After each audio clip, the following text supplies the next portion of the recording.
अस्सलाम वालेकुम स्टूडेंट्स। आज की जो हमारी वीडियो है that is about problem number 12.10 जो कि हमारे इलेक्ट्रोस्टैटिक्स की चैप्टर की प्रॉब्लम। सबसे पहले स्टेटमेंट देख लेते हैं as usual, using zero reference point at infinity.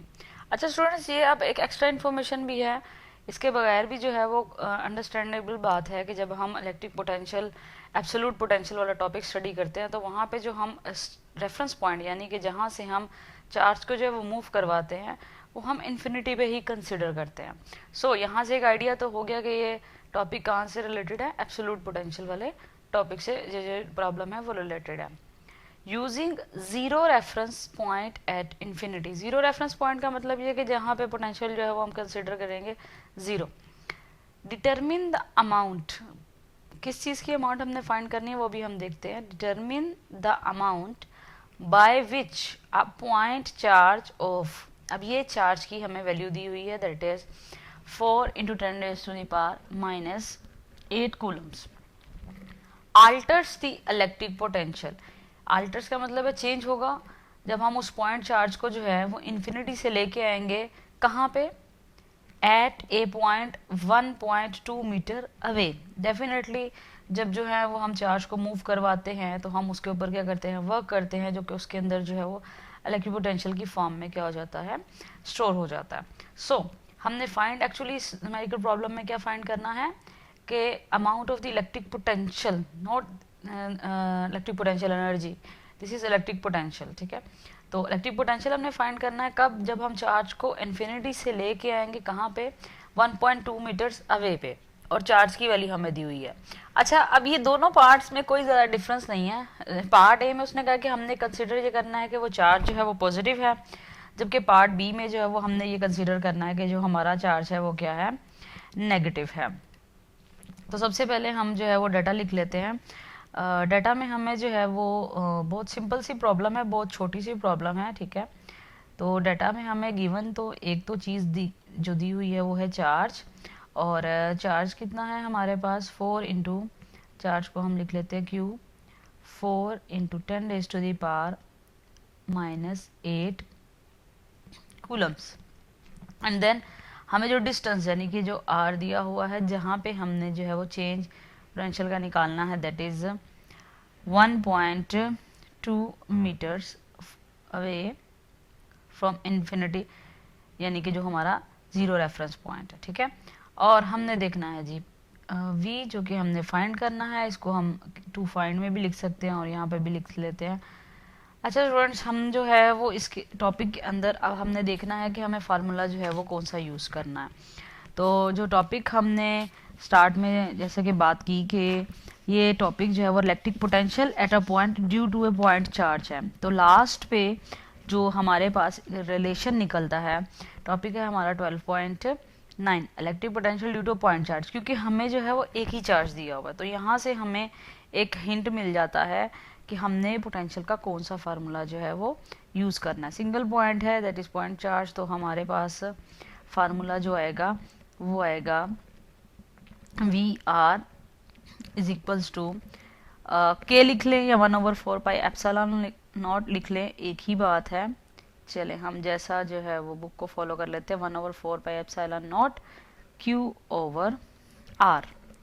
अब यहाँ पे एक बड़ी इंपॉर्टेंट बात जो है वो नोट कीजिएगा कि फोर्स और इलेक्ट्रिक फील्ड दोनों के केस में R² जो है यानी कि डिस्टेंस के स्क्वायर के इन्वर्सली प्रोपोर्शनल, जबकि वो पोटेंशियल होता है वो सिंपली जो है वो डिस्टेंस के इन्वर्स के इन्वर्सली प्रोपोर्शनल होता है, उसके स्क्वायर नहीं होता।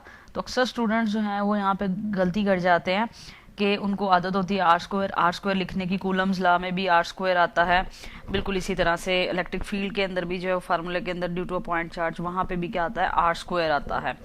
लेकिन पोटेंशियल के केस में आप लोगों ने याद रखना है कि R² नहीं आता, क्या आता है, R आता है। ठीक है, चलें अब हम इसको जो है वो सॉल्व कर लेते हैं या वैल्यू सब्स्टिट्यूट कर लेते हैं, जो कि हमारा स्टेप आ गया कैलकुलेशंस का। तो हमें पता है कि जो 1/4πε0 है ये बेसिकली क्या है, K ही है।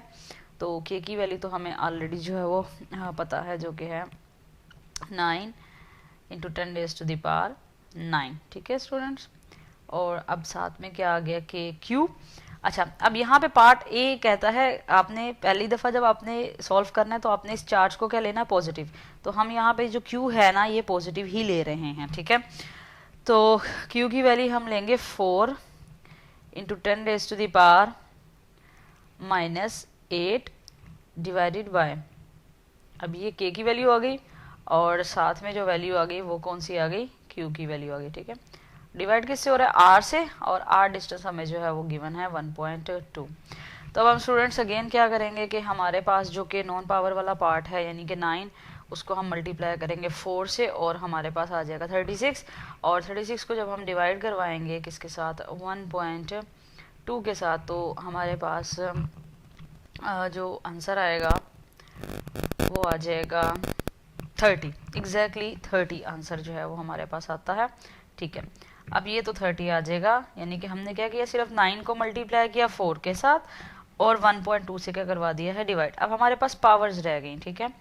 पावर्स आ गई 9 क्योंकि प्लस की है, और साथ में क्या आ गया, माइनस किसका, 8 का। तो यहाँ से हमारे पास बच्चों आ जाता है पोटेंशियल, जो कि जाहिर सी बात है यहाँ पे लिख लेते हैं, वोल्ट्स में आएगा, ठीक है। और ये हमारे पास आ जाता है 30 और मल्टीप्लाई बाय 10।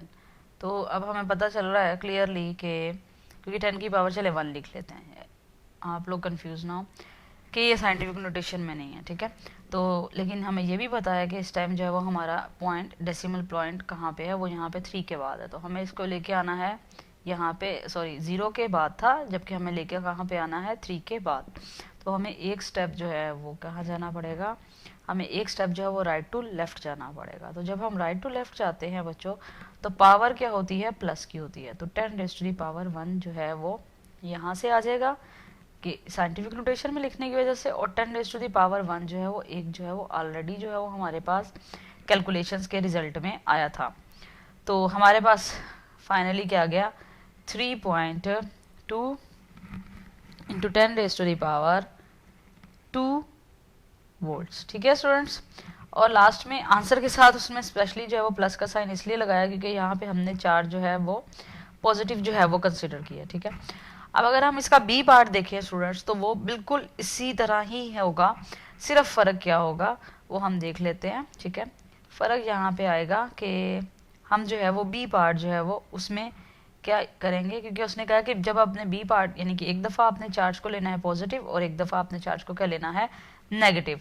तो वहाँ पे हमारा फार्मूला सिंपली यहाँ पे थोड़ा सा ये चेंज हो जाएगा और ये आ जाएगा 1/4 पाई एप्सिलॉन नॉट, और जो हमारा चार्ज है वो हमने एक दफ़ा क्या लेना है, नेगेटिव लेट से, और उसके साथ ये आ जाएगा Q/R।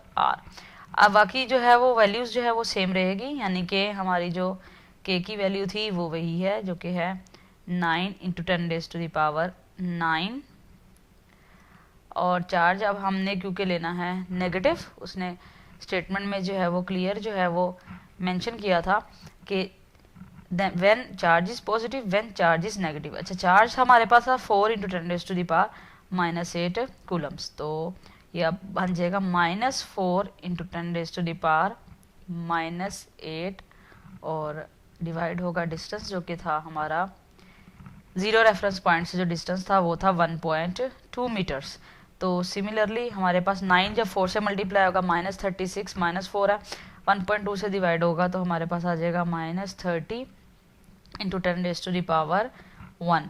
और बिल्कुल इसी तरह से जब हम जो है वो 30 को जो है वो साइंटिफिक नोटेशन में लिखेंगे तो फाइनली जो है वो हमारे पास आंसर आ जाएगा बी पार्ट का -3.0 इंटू 10⁻2 वोल्ट्स।